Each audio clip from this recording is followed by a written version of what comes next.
Bonjour à toutes et à tous, dans cette vidéo je vais vous montrer dans Config.ui comment faire de l'interpolation entre des images grâce au nœud Dynamic Crafter et Toon Crafter.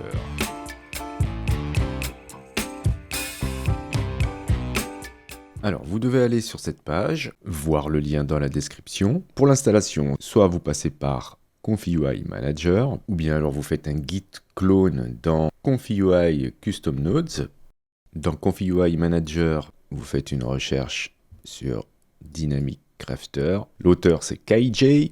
Vous faites l'installation. Une fois que l'installation est terminée, si vous avez la version portable de Config.ui, vous allez copier ce code à la racine de votre Config.ui Windows portable. Vous taperez CMD et vous collez tout le code qui est indiqué ici.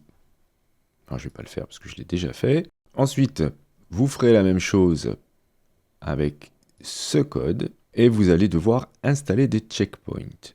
Alors, avant de les installer, vous allez dans votre dossier modèle checkpoint, donc Config.ui modèle checkpoint, vous allez créer un dossier Dynamic Crafter et vous irez mettre dedans les modèles. Alors attention, ils sont lourds, ils font plus de 5 Go chacun et donc vous allez les trouver ici.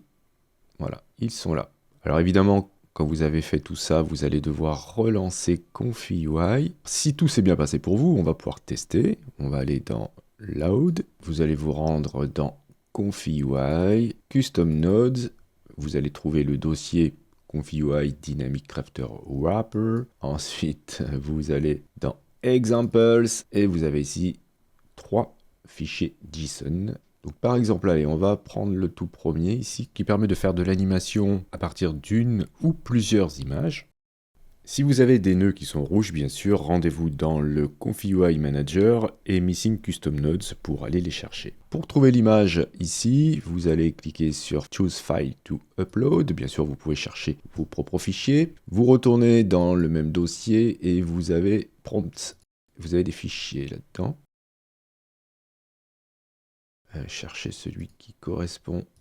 Voilà, c'est dans Loop et c'est celui-ci, 40.png. Ensuite, là, vous avez la taille. Donc voilà, là, ça va être gros. Alors peut-être que ça va pas fonctionner pour tout le monde. Si FP8 Unit est coché, vous allez économiser 1 à 2 Go de RAM. Ensuite, là, vous avez le modèle qui sera chargé. Et vous avez aussi besoin d'un Clip Vision. Alors si vous ne l'avez pas installé, il sera automatiquement chargé lorsque vous allez lancer le premier rendu. Ensuite, on a la Dynamic Crafter avec les paramètres que j'ai laissés par défaut. Et là, vous avez la possibilité de saisir des prompts positifs et négatifs. Donc vous allez vous apercevoir que les prompts sont importants pour générer l'animation. Une fois que c'est fait, vous cliquez sur QPrompt et voilà le résultat. C'est vraiment pas mal du tout quand on sait qu'on part d'une image fixe. Alors évidemment, après on peut tester d'autres choses. Je vais aller prendre ici le guitariste qui est là. Je vais juste indiquer qu'il s'agit d'un homme habillé avec une combinaison de cosmonaute qui tient une guitare et qui joue, et qui est entouré de fumée. Et j'obtiens ce résultat. Et il faut avouer que c'est pas mal du tout. Je le répète, le prompt est très important. Si vous utilisez un prompt trop détaillé, par exemple, vous risquez d'obtenir quelque chose qui est pas du tout bon. Donc si vous avez un mauvais résultat, tentez d'écrire un autre prompt. Avec cette image-là, j'obtiens ça, en indiquant dans le prompt qu'il s'agit d'une fille qui fait du vélo.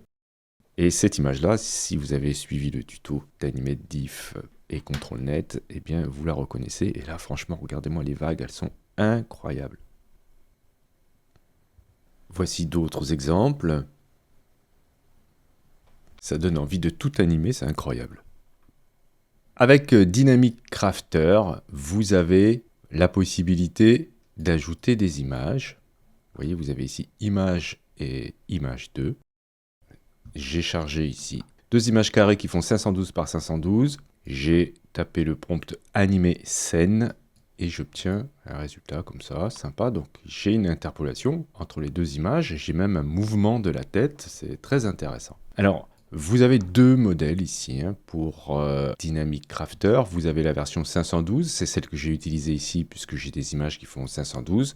Et précédemment, j'utilisais celle-ci, la 1024, car j'avais des images qui étaient un petit peu plus grosses. On va voir maintenant dans quel cas on peut utiliser le modèle Toon Crafter. Et pour cela, on peut aller chercher un exemple proposé. je retourne dans Examples et j'ai ici ToonCrafter exemple 1 et vous en avez un autre qui est ToonCrafter exemple Low VRAM.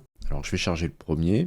Donc la différence ici c'est qu'on a bien le modèle ToonCrafter 512 qui est chargé et vous en avez qu'un pour lui.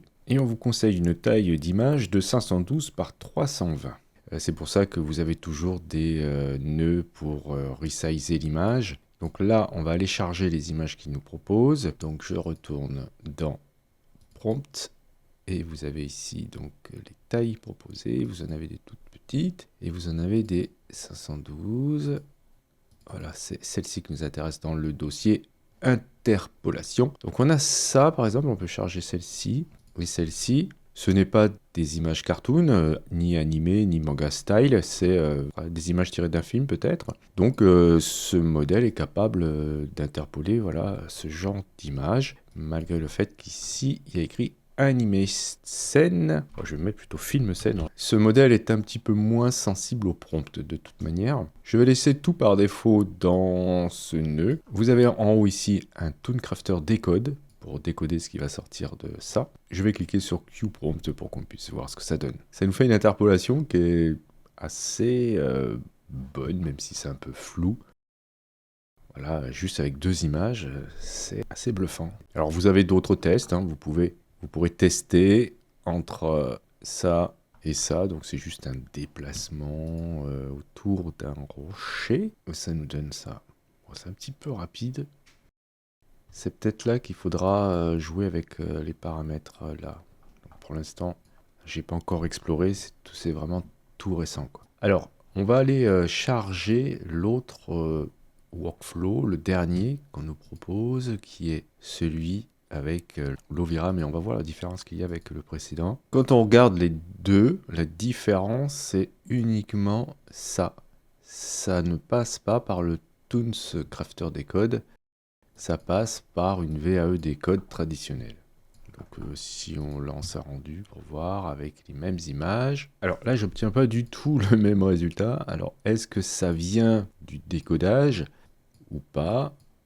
Je vais regarder le seed. J'étais avec un seed de 1. Là, c'est un seed de 0. Donc je vais me remettre à 0 pour voir. J'ai pas non plus le même prompt. C'était film scène. Donc voilà, oui, on retrouve à peu près le même résultat. Donc si ça fait gagner un peu de VRAM, ma foi, tant mieux. Petite précision, si vous avez vraiment des problèmes avec la VRAM, eh bien vous pouvez cocher ici FP8 Unit. Et dans ce cas, vous allez gagner entre 1 à 2 Go de VRAM, ce qui est toujours pas mal, mais par contre le résultat sera un petit peu moins bon. On va le voir arriver ici. Voilà, vous voyez, la qualité est un petit peu moins bonne, mais bon, ma foi, il y a quand même de l'animation. Alors, je me suis amusé à faire des tests, par exemple ça. Donc là, j'ai fait des images de ma tête façon cartoon. Donc j'ai cette image-là. J'ai remarqué que ça fonctionnait mieux quand le fond était pas trop fouillé. C'est pour ça que dans Photoshop, je l'ai détouré un peu. Et j'ai même rajouté une 3e image. Voilà, que j'ai relié ici à image batch multi. Il suffit juste ici d'ajouter un numéro et de cliquer sur Update Input pour avoir un numéro supplémentaire et vous pouvez relier l'image. Et là, j'ai bien fait en sorte que ces images fassent 512 pixels de large sur 320 pixels de haut. Et j'obtiens comme résultat ça. Donc c'est pas mal du tout. Ça parle... Voilà, il y a un peu les yeux qui louchent, mais bon, pour un premier essai, ça donne des résultats sympas. À voir ce qu'on va faire de ça. Donc voilà pour la présentation de Dynamic Crafter et de ToonCrafter proposé par KIJ dans ConfiUI. Je vous remercie d'avoir suivi cette vidéo. Si vous avez des questions, n'hésitez pas à le faire dans les commentaires. Si vous souhaitez soutenir cette chaîne, vous pouvez cliquer sur j'aime, c'est hyper important pour le référencement. Si le contenu vous plaît et que vous souhaitez vous abonner, n'hésitez pas à cliquer sur abonnez-vous. N'oubliez pas la petite clochette pour être averti des prochains tutos. Justement, on se dit à la prochaine pour un autre tuto.